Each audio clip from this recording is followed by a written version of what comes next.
Hi, how are you doing? My name is Benson, and I am here to discuss current affairs, developments across the world. So I'm sure the latest news that we are following is the billionaires that disappeared while they were on an expedition to Atlantic, not the Titanic, the Titanic. You probably saw some of the resource mobilization and something very interesting that you saw is the way they mobilize the resources for these kind of rescue missions. And you noticed the way there was about 6 days ago, or about 5 days ago, a week ago, there was a very serious problem. A ship that was carrying people in Pakistan that capsized. And I think it was carrying around 750 people. Around, I think 100 were confirmed dead, 300 were disappeared. And it was not in the news as such. I mean, it was just in major headlines, and then that was it. But this one, that was for the five billionaires of the ocean company from Canada. I mean, it attracted a lot of international attention, a lot of private resources, the U.S. military, the Canadian military. I think the French also joined, and it shows just how sometimes there is difference between when you are in a poor country and you are in a very rich country, or the difference when you are rich and when you are poor. Sometimes you don't get the same attention, and I hope this is a great lesson to most of these developing African countries.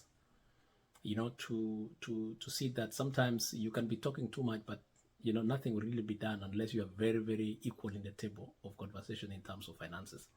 And of course, we wish and we are very condolence to the families that were affected by this tragedy that just happened. So, in other news that I think people are talking about, which is naona watu wengi wameongelea sana, is the de-dollarization. De-dollarization, the avoidance of using the dollar. Let me speak from a perspective of somebody who has lived in the West for a very long time. And I don't know whether sometimes we are just saying the term because, of course, the BRICS countries, Brazil, China, India, Russia, South Africa, are going to change the perspective of Africa about the dollar. Most people think to remove the dollar as the best currency of the world is just going to be a walk in the park. And it's not. It is not. Even the Chinese, so let me tell you something. Even the Chinese who are selling us goods, even the Chinese who are exporting a lot of products to us here in the country, they still even cannot accept it to be paid in shillings. They want to be paid in dollars, and yet they are the ones who want actually to de-dollarize. This is the interesting thing that I think African countries sometimes need to realize. That de-dollarization is not just something that will happen overnight. It will not just something that will happen like that. Like just because there is a new currency by the BRICS countries, anyone can jump in and become just a part of those countries. It is going to take a while. And this brings me to the question of, what kind of things are you doing? What kind of things are we doing to increase development and to make the country developed so that we can get more dollars? Because I know, of course, the basic concept is we're importing more things than we're exporting, and that is why, because we are buying things in dollars, then we have shortage of dollars, and then with the shortage of dollars, the demand for dollars goes up, and the shilling's value goes down. So it's just the demand and supply. There is over demand of the dollar requirements because everything is based on the dollar. We want to import toothpicks in China, we have to use the dollar. We want to import diapers, we use the dollar. We want to import those utensils that they sell in Nairobi, we want to import clothes, everything is based on the dollar. So without the dollars, which means you have to go buy the dollars from you using your shillings, and then, go use them at the international markets, or the people that sell these products, they only accept the dollar as the best currency. And now, this is something that, and I know probably most of you will agree or disagree with me. For us to develop as Africa, I don't think there is a policy that Africa will become united like one time. Let me tell you the truth. Africa is a hell whole lot of a unique continent. Look at East Africa alone. Kenya, Tanzania, Ethiopia, East Africa alone. We have not been able to integrate as a one regional bloc to bring up even with one currency, to develop even similar infrastructure, to develop similar, maybe same standards of manufacturing within the region.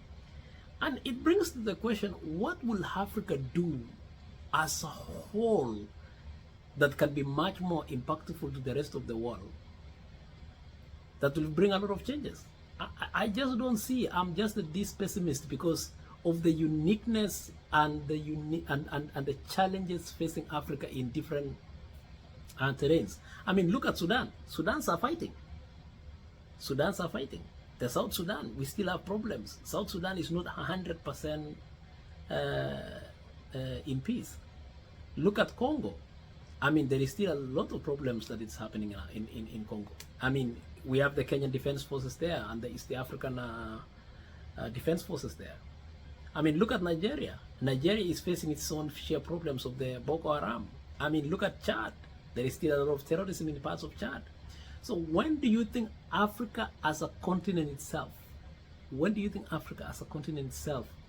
just become one thing overnight and be able to cause significant changes to the world economics? It's going to take a while. I think the most realistic way, in my observation, the most realistic way is the regional blocks. And the more we focus that Africa will one day be united, that Africa will probably have an impact of an economic scale, I promise you, we are going to take very, very, very, very long time. If, for example, East Africa, look at East Africa. I mean, we have similar population like the United States. In fact, slightly higher. We have over 400 million people. United States is shy of 300 million people. What is making United States powerful is what we call the purchasing power. And that is the purchasing power that the Chinese used. And I know most people do not understand even how the Chinese became superpower. The Chinese became superpower because they took advantage of the dollar. They sold so many products to the United States.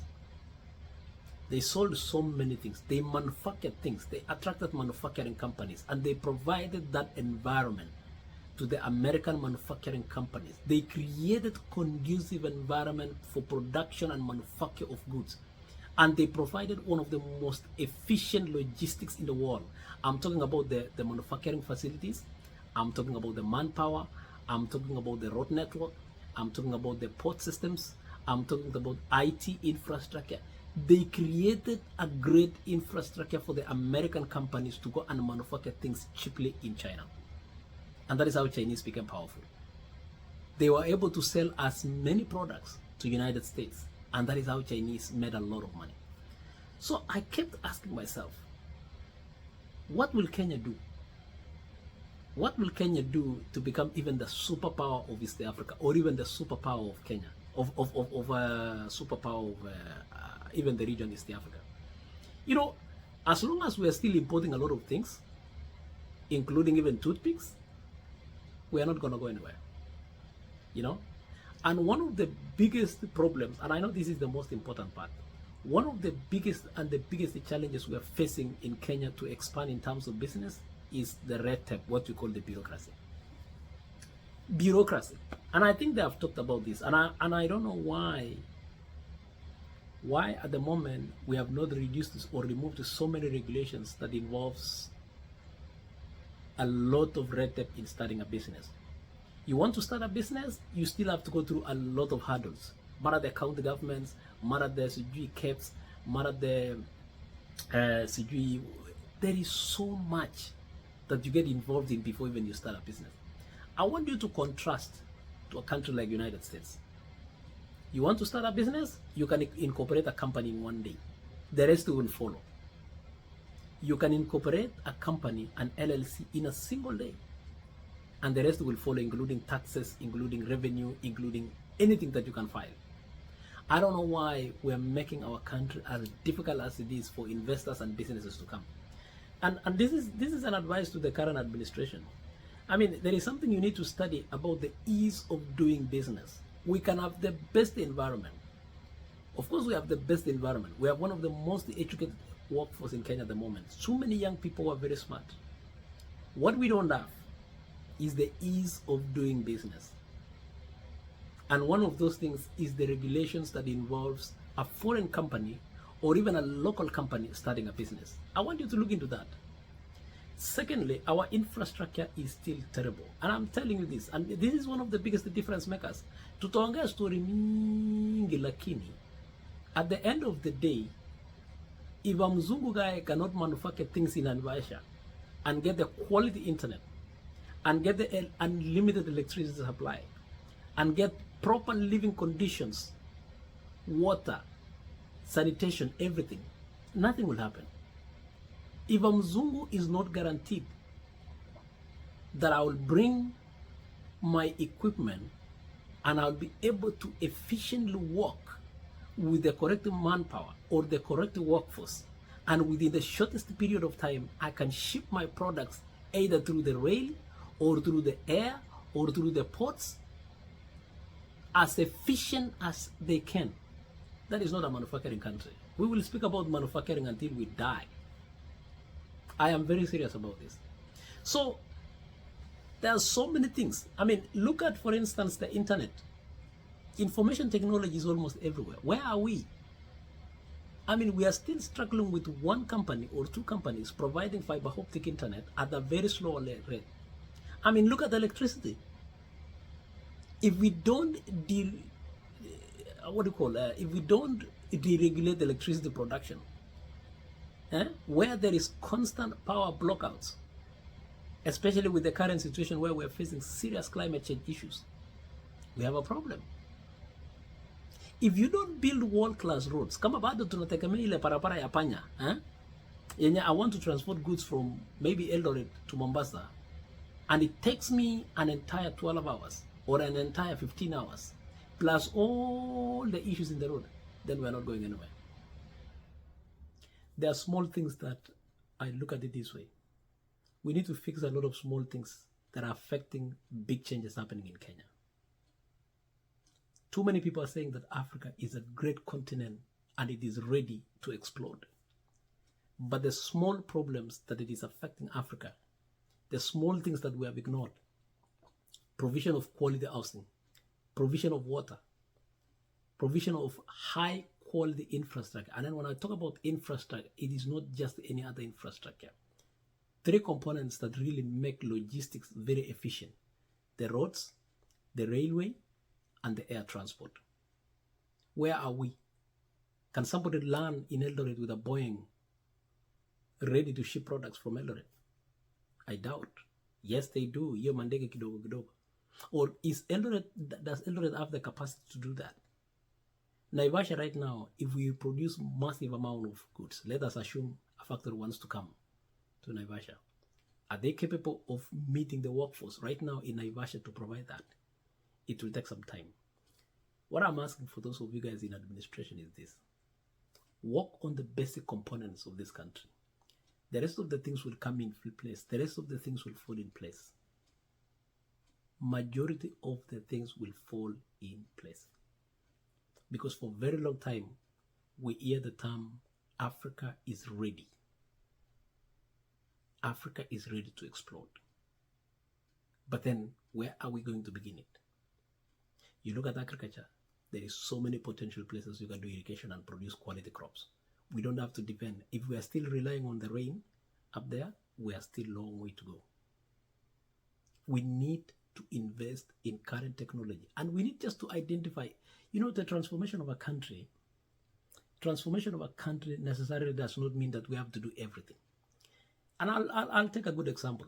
I don't know why we have issues with importing cars. United States, you can import cars up to 1950 from Japan, and there is no problem. We have restricted ourselves to only 8 years, yet we are not a manufacturing country. We are not a car manufacturing country. Why should we worry about manufacturing of cars? Why don't we specialize in product? Let people import cars as they can. There is no industry, there is no much industry we can create in cars. Some countries are way, way ahead in terms of technology that it will take us, I don't know, even 50 years to catch up with them. And this is the reality for those of people who have traveled and seen it. I mean, how are we going to compete with Japan? How are we going to compete with Ford Motors? Yes, I know we want to do it, but we cannot reach there. I wish we could specialize in an area and we focus on that. That let this be our specific area and we focus on that. That is how we will progress. If we have the conditions for agriculture, let us become a massive food producing country. If we can produce a lot of quality later, let us focus on that and say, let us focus on animal production for later. Let that one be the only primary or the main thing. If we want to focus on tourism, what can we do to encourage people a lot to come to Africa? I mean, we are number 5th after countries like Egypt, Morocco. Yet they don't have the most conducive environment. What can you do?